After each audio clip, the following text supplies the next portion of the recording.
Welcome, my friends, to the Bob and Brad podcast. My name is Mike Keenitz, and I'm a physical therapist assistant. Today, our guest is Dr. Eric Westman, and we're going to be discussing different keto topics. So, Dr. Westman is the co-founder of Adapt Your Life and Adapt Your Life Academy, an associate professor of medicine at Duke University Health System, and the director of Duke Keto Medicine Clinic in Durham, North Carolina. So, without further ado, here is Dr. Westman. So what are some common mistakes you see in your clinic that people make when they're going keto? Yeah, well, first, I'm finding most people are learning from the internet, which is great. It's a great thing and a terrible thing all at the same time. So if you found someone you're learning from didn't have the same reason for doing it that you did, you might get them false idea that you could have 150 grams of fats and oils in your coffee and medium chain triglyceride and all these things, when you're not going to lose weight doing that or fix diabetes, but you'll enhance your performance in the gym.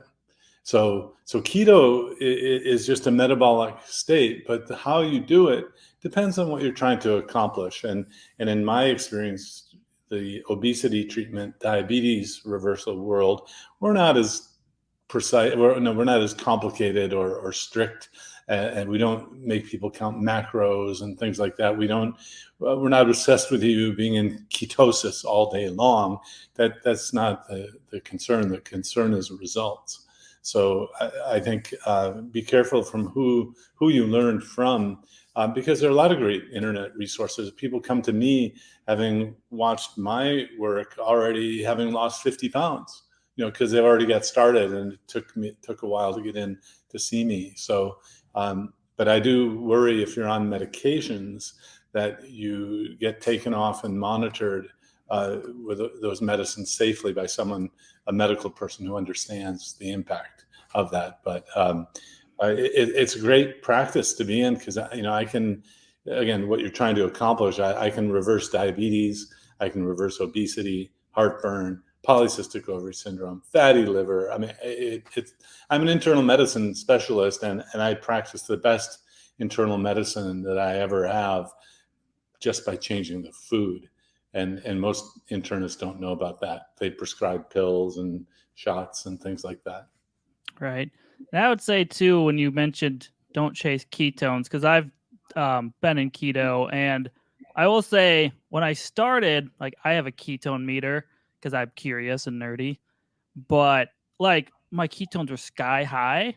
But as I got adapted more, they don't read as high.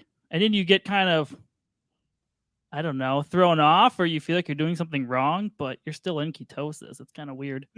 There's still a lot that's to be learned about ketosis, and we call this nutritional ketosis, not ketoacidosis, which is the serious thing that can happen to people with diabetes. And we don't know yet, really. The medical world doesn't know what the best level of ketones is. It doesn't make sense to me if you've adapted to a keto state. Ketones are a fuel. It doesn't make sense to me that you would be spilling them in the urine, for example, that you would be losing a fuel. The longer you use ketones as a fuel, you're going to hold on to them. You're not going to excrete so many in the breath or the urine. You're going to find them in the blood. And even then, you might become more efficient at using the ketones, so they're not going to be as high as they used to be. So a lot to be learned about ketones, but no question it helps people to stay on track. Even a continuous glucose monitor or a monitor that checks glucose and ketones can be very helpful if you're, like you say, a nerdy or just curious about what's going on, but don't obsess too much about that. Now, there are a couple conditions, like if you had epilepsy and you were treating the epilepsy with a keto diet, then you want to be very careful about having a ketone level. But most children, I don't think, measure their ketones. They're just very strict about the macros. And that's where the macro focus really came from. It's from the ketogenic diet for epilepsy, or neurologic disease. But I don't ask my patients to do that. And most of my patients here in Durham, North Carolina, they're not going to do that. They don't have time. They want something simple. And I was even taught by one of my patients how to eat at a fast food restaurant. He lost 100 pounds eating at fast food restaurants. And so I've learned a lot by how to implement it in a simple way across all sorts of lifestyles. Right. And you make like a list pretty much for people saying like these are acceptable, moderation, and don't eat these, right? Right. Yeah. So the method I learned actually goes way back to the Atkins Center. Dr. Bob Atkins in New York City developed a list of foods, and I modified it a little bit, but not much. That's how I got started. I went to visit Dr. Atkins and the Atkins Center and said, "What do you do?" I had two patients who had success in Durham at the VA there, and they told me they did the Atkins diet. And so I said, well, let me write Dr. Atkins a letter. I ended up in his office watching what they were doing. And I proposed to him to take his list of foods that he had developed over 30 years. So really, I didn't create this. What I did and my group at Duke did is we studied it.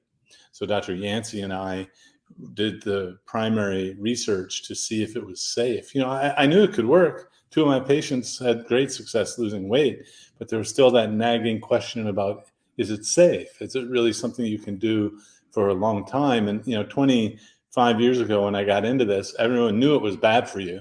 Everyone, and in fact, thinking back, I went to the literature to look for studies to show that it was bad, because everyone knew it was bad.